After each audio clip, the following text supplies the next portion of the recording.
Fellow members and guests, who remembers Saturday morning cinema? Anybody remember that? Saturday morning ABC Minors, where you'd pay sixpence to get in and there'd be all these serials. Nobody remember? My dad remembers. Oh, a couple remember. Okay, you're a bit young here, all right. So that's what happened. We had go to the cinema and we'd watch these black and white movies of these incredible cowboys. And they were immaculately dressed with lots of silver, and they had these 6 guns in the holsters, and all the good guys wore white hats, and all the bad guys wore black hats, except for one. Hopalong Cassidy, always dressed in black, head to foot black and a black hat, but he was a good guy, so that was the odd one out. So you see them in the street, the bad guys up there, and the good guys this one, and he stands there with his hands ready, and as soon as the bad guy goes for his gun, bang, he's dead. All the time, that's what you saw. You saw them with Winchesters. Sometimes they'd have a Winchester rifle, and they would open up, and of course with a Winchester you're using the handle underneath, and you can hold 15 rounds in a Winchester or Henry rifle. So that's pretty good, you can just keep pumping. Now, that isn't actually what happened. Most of the gunfights weren't sold with their guns in their holsters ready to shoot. None of that. There's only maybe 2. One was definite, that was Wild Bill Hickok. Heard of Wild Bill Hickok? Anybody? Oh, right. Oh, he was one of the few that was a gunslinger. He knew how to use his gun. And he did kill people. But in the real world cowboys, they didn't do that because the guns were useless. How far apart do you think these guys stood?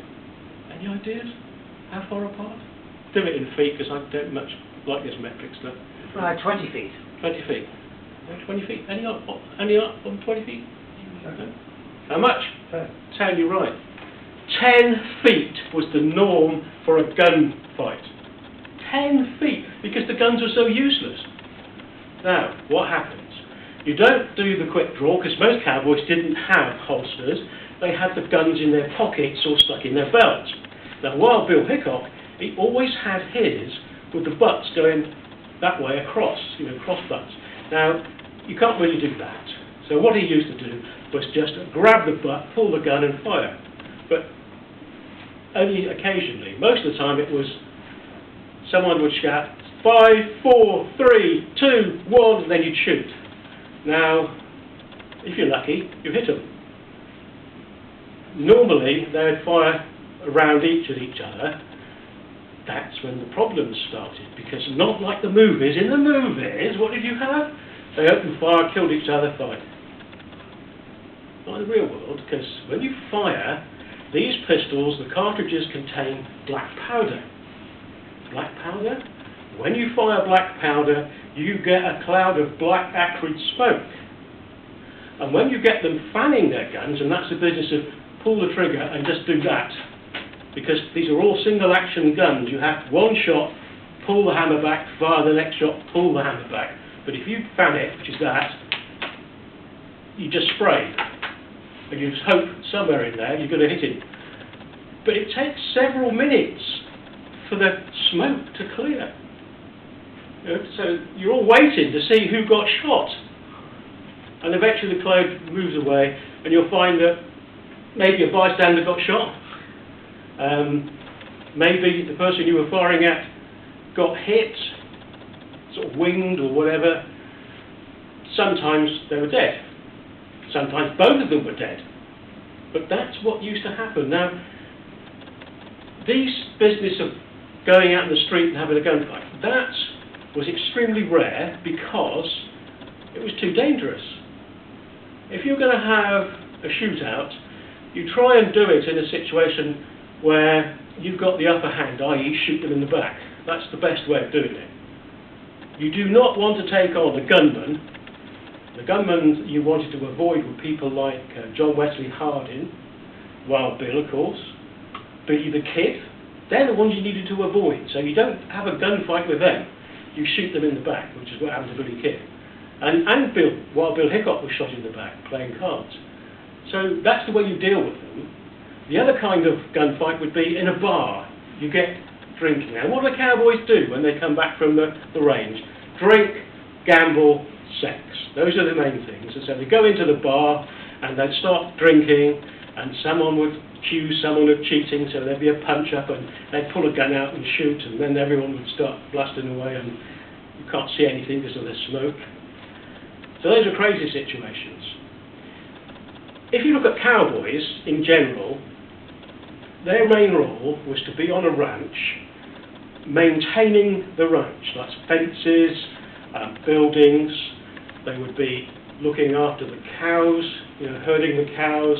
They would be moving the cows from one feeding area to another feeding area. They'd also drive the cows to railheads or ports where the cows would be taken away to abattoirs. And so you'd have these drives where you'd have hundreds, sometimes thousands of cows being driven by cowboys down to the railhead. Now, I say cowboys, cowgirls were involved as well. Cowgirls were not allowed on drive, they didn't allow that. But the cowgirls, usually the wife or the daughters, would spend their time on the ranch doing all the things the cowboys did. It's fine. Another thing which most people don't realise, 25% of cowboys were black. That's the reason, because they were well trained by the Confederates' families, because the men had to go to fight, leaving the black slaves and the families. And so they couldn't do it on their own. So the black guys were trained by the women how to be cowboys, and of course that gave them a chance to earn money by moving further across to Texas and places like that to work on the ranches. So the black guys, 25% of them were cowboys. How many people do you think were killed in gunfights? Any idea of that 10 years over the cowboy period? It worked out roughly 20,000 people died of gunfights. 45 died from duels. That's, when they are shooting at each other. Not the quick draw jobs, but shooting. There's one other term. Anyone heard of the term sharpshooter? Mm-hmm. Yeah, that comes from, again, cowboy period. When you're a cowboy, you've got to have weapons because there are Native Americans who are trying to nick your cows. You've got rustlers nicking the cows. You've got coyotes, all sorts of things trying to steal your cows. So they had guns. They had a sharp rifle. Now, a sharp rifle, single action again. You open the bolt, put a bullet in, and fire. Now, there is a record of one guy using a sharp to knock an Indian, a Native American, off a horse 1 mile away. 1 mile. You can't see them properly at that range. You can probably see the horse. These days, we're up to 2.5 miles. We can shoot 2.5 miles and kill someone now, using modern weapons. I've actually seen it done, and you just don't really, not kill somebody, but hit a target at 2.5 miles. That is just incredible. So, real cowboys, they're a bit rougher than screen cowboys. People like Roy Rogers, you've heard of Roy Rogers? Mm-hmm. And Trigger, horse that used to do things. Roy Rogers was brilliant. He'd be sitting there on his horse with all the people around him, and up comes Gabby. Roy, they're robbing the bank. And Roy says, okay, I'll just play this song. And he'd sit there and play this song and sing, and then he would go and sort it out. That's screen cowboys.